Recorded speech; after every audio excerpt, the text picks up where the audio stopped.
I'm here to talk about how we can start looking at how to secure these buildings using smart technology. Things are going to be changing within the building environment. We talk smart buildings, we talk about all the technology in there, but the building itself and venues are going to be changing in the short term, in at least in the next 6 months to a year. Okay, we need to be more focused about how those buildings are being used. Okay, more and more buildings are going from commercial offices, okay, into multi venues, okay, restaurants, concert areas, presentation areas, doing what we're doing here. Okay, we need to being prepared to look at the evacuation procedures within that building. Okay, but at the same time, it's not that easy. Okay, we need to understand how the building's being used, the occupancy levels, and what tiers we sit in for those evacuation plans.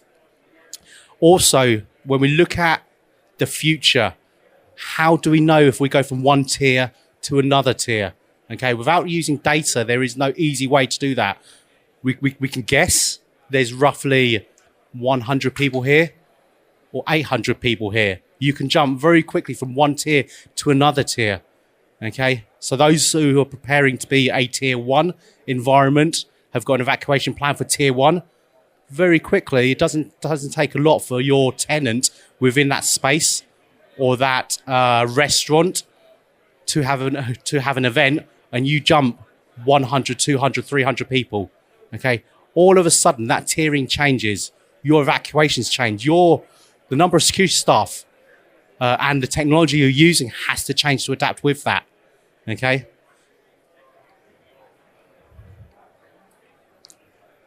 There are so many connected technologies out there. Okay, typically a smart building deploys these technologies siloed. Okay, the question is why would I connect something to a platform like Genetec, a security platform? Why would I connect the HVAC into Genetec? Why would I connect the air quality? The air quality is there for the environmentals, for the employees. Okay, there are so many technologies out there. Let's have a quick dive into some of them. We look at the perimeter detection platform. Okay, why would we connect that into a Genetec platform? Well, one instance would be to early detection of an intruder coming into the building. That early detection can lead to a plan for security to deploy, okay, to adjust their technology. What else? We look at the access control. Why would we link the access control into Genetec? Why do we link like a smart spaces into Genetec? Again, it's for occupancy. It's to understand how many people are coming in on that specific day to make sure that our staffing levels are correct. How many visitors are coming into that building? Again, are there any VIP visitors? So all of this data is being sent, is being sent into Genetec. Now, what more when we look at occupancy within an evacuation situation, why would we need to know how many people are in the hall? Why do we need to know how many people are in level 6, 17, 18? When you look at security, there's a limited number of staff, okay, within security. Typically, you have X amount of people in a comms room, a control room, and X amount of people out in the field. Now, if something happened, certainly it would help if you had your access control. You knew how many visitors were in which area and how many tenants were in each level, in each area of that building. Certainly, you could deploy your staff, your security people more efficiently. Okay. That's one example. Now we talk about communication systems. Okay. Why would we link the communication systems, your intercoms, maybe your speakers, to occupancy within an evacuation? Very simply, if something happens, the quickest way would be to notify. This could be through the Smart Spaces app. Okay, this could be through audio communication. Okay, so if there's a threat outside, certainly you want everyone to know very, very quickly, within seconds, however quickly the system can process it, you can notify them that there's an intruder please don't go out into the car park. Okay. There's an evacuation very quickly. You set and trigger the system to an evacuation, notifications across all the intercoms to say, please do not leave the building. Okay. Or use fire exits 1, 2, 3 because the fire is in, the fire could be on the south side of the building. But again, all we're doing is linking the technologies. We're linking the access control data into our platform to be able to notify based on rule sets. Okay. What else? We look at water management. Why is water management? I know there's a lot of water management platforms out here, but the quality of water. What happens if the quality of that water drops? Okay. Wouldn't it be great to be notified, look, that quality of the water has dropped from this percentage down to this percentage. It could mean that the system needs servicing, simple as that. But at the same time, it could mean that there's a change. There's something which has been added to the water supply across this smart building. Okay. But again, early detection into a security platform. Security could literally look at this and go, do you know what? We've checked the water. It's within boundaries. Okay. Or we'll call the maintenance team, or we'll trigger an output from Genetec into the maintenance platform. Okay. So all we're doing is taking all these data sets and sending them out, doing actionable intelligence. Now, the beauty with this is we're linking other technologies. Smoke alarms, fire detection, early detection. I was talking to an IT delivery company out there. Okay, wouldn't it be great if you was able to notify if the switches had failed within the Genetec platform? Okay, typically it's not a security element, but you can notify because one thing is security run 24/7 across buildings. Okay. Additionally, what happens if smoke has been detected within that comms room within 30 seconds or a minute from IT issues? Okay. What else could we do? Again, when we're linking our access control to that, we're getting the data that the IT switch has gone down. We're getting the data of the environmentals from within the comms room. Okay. And we're also getting information about cameras. Okay. Smoke. Who is in there? Is there someone present in there? Okay. So all of a sudden you start aggregating all of this data into a single platform and adding the automation side of things to Genetec. And then finally, like I say, why not link that to the lighting system so all the lights come on, okay, within the comms room or the corridor, so on and so forth. So again, what we're doing, all of this technology is being fed into a single platform, okay, and aggregated. Does this exist? Absolutely. So when I talk about all of these technologies, typically they're siloed. This is where Genetec can bring in with our partners. Okay, so we talk about access control. Genetec has the ability to have access control within its own platform, as well as its cameras and ANPR. We're able to take third-party platforms in as well, third-party access control platforms, and we also work with smart spaces as well. So there is ability to take that data from smart spaces into Genetec. So all of a sudden, Genetec's able to aggregate all of that data. We're able to receive IoT data into multiple protocols within a single platform.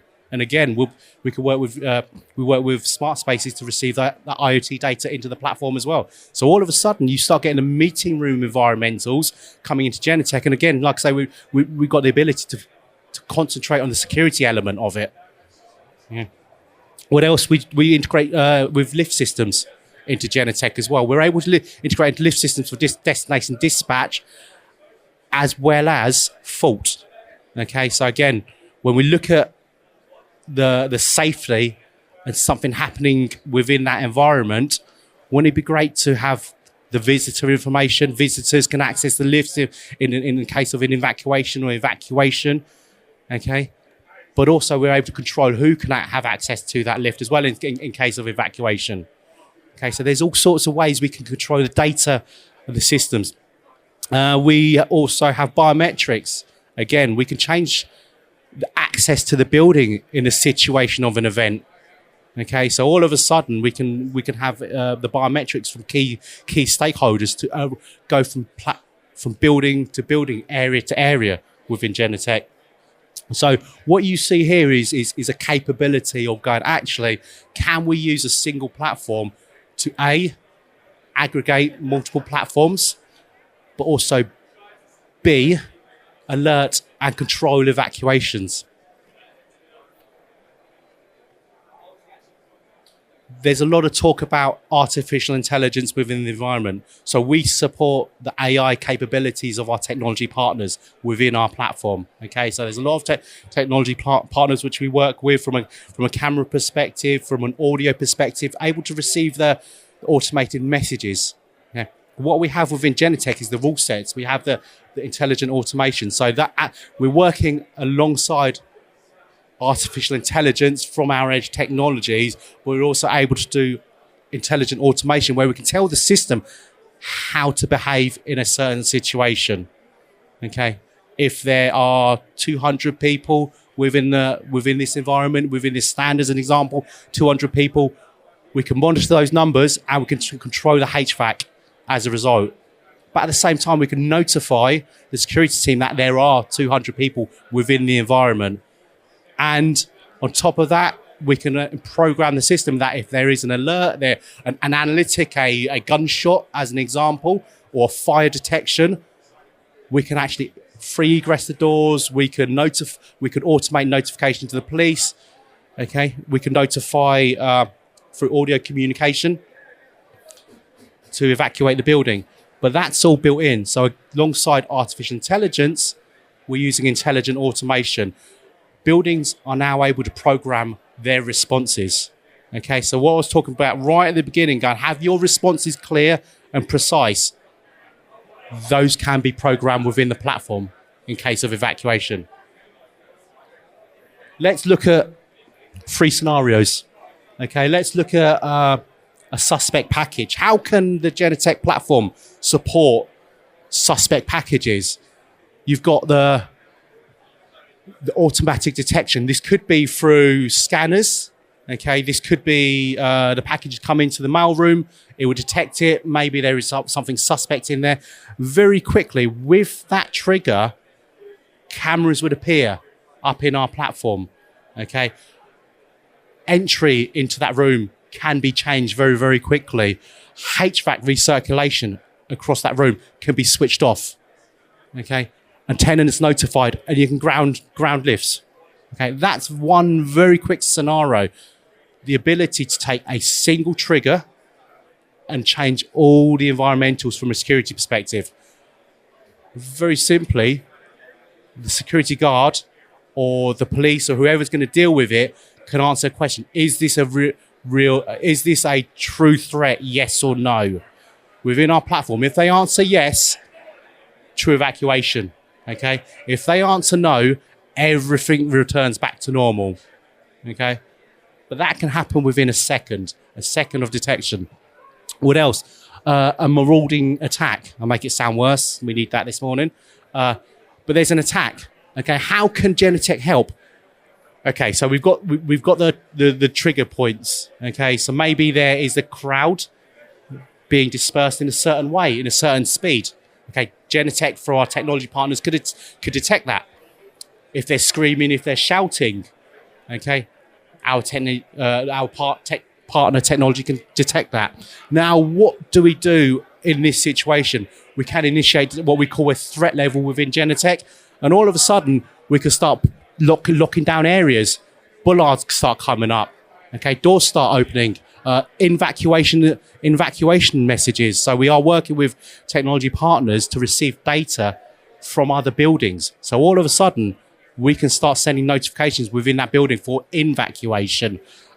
Video feeds from body-worn cameras, from the police, from the security teams, could be fed centrally into Genetec, as well as the normal cameras being fed into Genetec. So all of a sudden, as an operator, you have all of this visibility from all of this different technology from several sources. You know, behaviour, sound. Let's look at the vehicle threat. We are using this within one of our customers on the east side of London. So we can match number plates based on requirements, based on lists. So if it's a hot list, if there's a vehicle which has been repeating, going round, it's been round 5 times in the last 10 minutes. Okay, they can detect that. We're controlling the barriers with this specific customer. Okay, so we are literally doing the number plate matching. We're controlling the barriers. Okay, controlling the barriers. Gates, barriers are shut. The control room is notified of this suspicious vehicle. Okay, there's a accompanying vehicle. In addition to that, we can use camera-based analytics. Is it a truck? Is it a car? Is it a motorbike? So all of a sudden we go number plate plus lorry or large vehicle. We can control it a lot more. And then, as I said, we can either dispatch security teams to the area or straight away notify the police. But you could see the steps prior to this. All of a sudden, we start controlling the access for the vehicle before the police are notified. Do you know what? We're going to try and prevent something from happening way before it happens. Okay, all through a single platform. I'm going to talk about one of our joint customers, 22 Bishopsgate. They are using Genetec in ways to help their operations. Okay, so the first thing which they're using is our occupancy throughout the building. Okay, they have our cameras, not our cameras specifically, our partner cameras, counting people coming into the building. Okay, they know exactly how many people are in the building at certain times, at peak times. They're able to adjust the security staff accordingly. But also, again, they can use that. They've got the data up on the screens. They know exactly how many people are on which levels, okay, and through the building. They're using video analytics for this as well. They had a requirement from planning to have a certain number of visitors per year for their planning permission. They looked at Genetec and they came to Genetec and said, can we provide them the occupancy data? It doesn't have to be accurate, but it needs an estimate. Okay, so we're able to provide that again through LiDAR cameras as well as estimating. So when you ever go up to 22 Bishopsgate, Horizon 22, you have a look around, is our cameras, the Genetec and Axis cameras, okay, platform, working together to provide them that data. Okay, so again, when they talk about limiting the numbers, they've got that data to hand. We're monitoring a number of the IoT devices within 22 Bishopsgate. We talk about threats. We're monitoring the fire systems because they have fire systems across all of their floors, but they work off the second floor. They don't know as an operations that something's happening on the the 15th, 16th floor. Okay, security will know, but also operations team are notified. In addition to being notified through their fire system, okay, there's a flashing beacon as well, which goes off. When something happens, it flashes off a certain way. It goes green if it's okay. So when you look up at this beacon, and if it's green, it's okay. But when it's orange, there's a situation within that building. Okay, and then they'll get notified. And then when it's red, that's when they need to evacuate. Fortunately, it's not happened yet. What else? We're monitoring the chillers there. Again, from an operations perspective, we're monitoring all 4 chillers. They run in pairs. We're monitoring those to make sure they run okay. We're monitoring all the smoke within the comms room. We're monitoring the gas flows, the electric flows, all through the Genetec platform. Yeah. Air intake. When I talk about threats, okay, air quality is key. We're monitoring all the intakes within 22 Bishopsgate. Okay, it's been triggered 3 times I know of. Okay, previously, yes, there'll be a notification, but at the moment we monitor their air intakes and we're able to notify and take them through workflows. It's triggered 3 times, twice protesters outside. Okay, so there's a very quick change in the air quality at 22 Bishopsgate. Very quickly, we were able to pick that up, and as a result, securities were able to look at where was causing the change in air quality and quickly adapt the system to that. Okay, and the third time was when there was fireworks and the air blew in a certain direction. Okay, and they were able to pick that up, and they had to recirculate. What does this mean? A potential threat very quickly. Okay, but also from a tenant's perspective, they're able to carry on as if nothing happened outside. Okay. Finally, from a security perspective, we're monitoring all the IoT lighting sensors using Simtronics and 22 Bishopsgate. We're able to monitor all the lighting sensors up the stairwells and throughout the building. Why does this matter? You're not able to get a camera in every part of the stairwell. What there is, though, is lighting. Why is this a threat? Okay, it's a threat because if someone gets into that stairwell, they have access to all of the floors within there. Okay, which means that 9 times out of 10, it's what you call a base jumper, where they come out in an urban explorer. But what does that look like to the tenant? If that comes out and there's an urban explorer within the building which they operate, okay, posting pictures of that building, okay, that could very easily be a security threat. That could be someone climbing up stairwells, doing something suspicious and malicious within one of the floors. So just to wrap up, okay, like I say, smart buildings are there, smart technology is there, okay, but what isn't massively used at the moment is linking all these technologies together from a security perspective, okay, using all these different sensors to allow the secure the tenants within that building. Okay, so look, over the next 6 months, we will see changes within legislations to accommodate for that. Okay, but now is a case of being preparing for it, as well as choosing the right platform and technology partners to make that happen. It can be done. Thank you very much.